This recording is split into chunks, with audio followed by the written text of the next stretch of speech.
Hi, and welcome back to another Sunday Snappy Snippets, a video 10 minutes or less with some hints, tips, or tricks for junk journaling or junk journaling organization. I'm Carol from CrinkledPath, and I want to invite you to consider making a video 10 minutes or less and joining this collaborative hashtag Sunday Snappy Snippets. Just let me know in the comments if you would like to contribute by posting a video of your best quick tips. Today I have 3 tips for you. 2 are organization tips, and 1 has to do with this coffee dye that you are seeing in front of you. So my first tip for today is hopefully helpful for storing and using Happy Mail. I hope you've gotten some Happy Mail. It's super fun to get something from one of your subbies in the mail, and it's really fun to send too. I hope to be sending some out again soon. I know I've seen a lot of people who have a correspondence journal, whether it's Happy Mail or letters or notes or things tucked into orders that are personal, and I thought I would use my new sewing journal from Chasing Retro as my correspondence journal because there's room to write and there's also lots of places to tuck things in. And so I have a few things from correspondence here, and I'm just going to tuck them in just like this right now, and then at a later time I'm going to sit down and write some notes. But that's nothing new. So what I thought I would show you that I do with my Happy Mail, because it's kind of fun to mention them when you're using it, I make a little list on a sticky note on a package, either what it came in, or if it came in a box and you need to move it to a different envelope. I make a list, and as I use the things, I cross them off so I don't forget what's in the bag, and I don't have to pull everything out every time I'm looking for something to remember what they sent. So I hope that's a little helpful tip for you.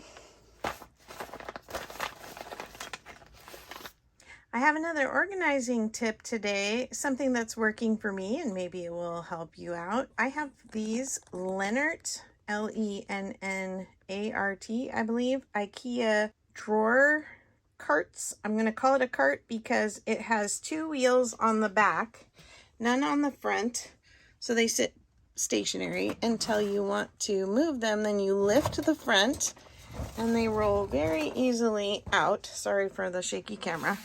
And then inside of them, I keep these little photo boxes that come in a suitcase. But I was really having a hard time with my cases being stacked 4 high and wanting to get to the bottom and having to move them. And I think it's going to be much easier in the long run. And in here, I have small ephemera organized by subject matter and not by date.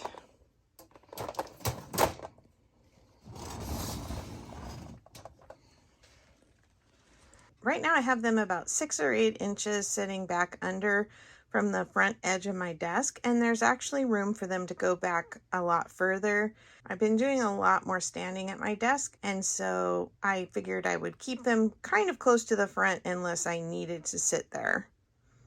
I've been dyeing a lot of paper lately. For coffee dyeing paper, I just have coffee that I made up with the leftover grounds from cold brew coffee. And I just added a little bit of freeze-dried coffee to give it a little more intense color. I just used this from our local grocery store. This is actually an instant espresso, and I use this in my chocolate cupcakes. Secret ingredient right here. And that's why I have it. And so then I just take my paper, you just kind of lay it in the pan, mush it around until all the surfaces are covered. This paper gets very fragile when it's wet. It's just regular coffee paper. And then once it's submerged, I'll go ahead and add another piece. And I'll do about 4 pieces in this, although my coffee is getting a little used up, and so I might not be able to keep 4 pages covered this round. We'll see.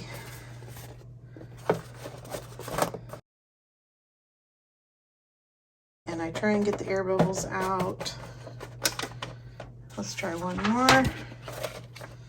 My fingernails are completely stained from all the dyeing lately. It's not so much the actual nail, but under the nail and my cuticles. Oh, they look pretty bad. But hopefully that will all wash out.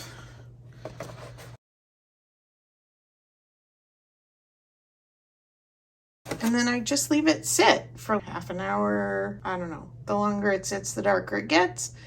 And I do kind of like having some wrinkles in it just because it kind of variegates the color a little bit. Once I take it out of here, I lay it out to dry. Then I want to show you what my little tip is, because most of you have probably heard of coffee dyeing before, and this isn't rocket science, but neither is the other part. It's kind of fun. Here's some of the plain sheets drying. So after my coffee dyed paper has dried, I have these plastic cable runners from Daiso. One side is raised, one side is very flat. And so you want the flat side down so that it acts like a stencil. And then I actually just mixed up some freeze-dried coffee, very strong, mostly the coffee grounds and just a little bit of water, and then made sure it dissolved really well so that it would come through the sprayer. And I just stay about a foot away and I do a fine mist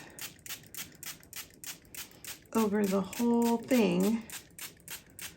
And this has really fine holes all in it. And I might spray a little more in the middle, but you don't want it too wet or it'll puddle. I don't want it to have a giant puddle because then you'll lose the detail. And then I take a second piece and I just set it on top. And you don't want to push hard. You just want to make sure that the paper is making contact with the surface. I don't want to smush the coffee that's now gone into those holes. And then we let it sit until it dries. And here are some of the other patterns they have at Daiso. And these are about 3 feet long. They have table runners. And then they also have more of a placemat size. I would say this is about 1.5 feet long. And this one is another 3 foot. Here's a couple examples. These are the ones that were sprayed. This was sitting under the plastic runner and spray was applied. Same with this one. And then the one underneath here.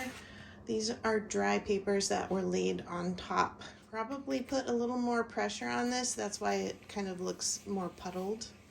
So we're trying this other one. We're waiting for it to dry. That's the one I didn't press as hard. We'll see what results we get there. Okay, let's see what we got.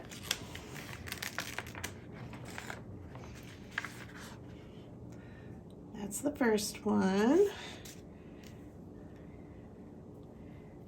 And here's the one underneath. So you can see these turned out a little bit lighter. I'm still very happy with those. I hope you found something new and helpful today in this 10 minutes or less video. And again, I hope you'll consider joining Sunday Snappy Snippets with a video of your own. Thanks so much. See you next time. Bye.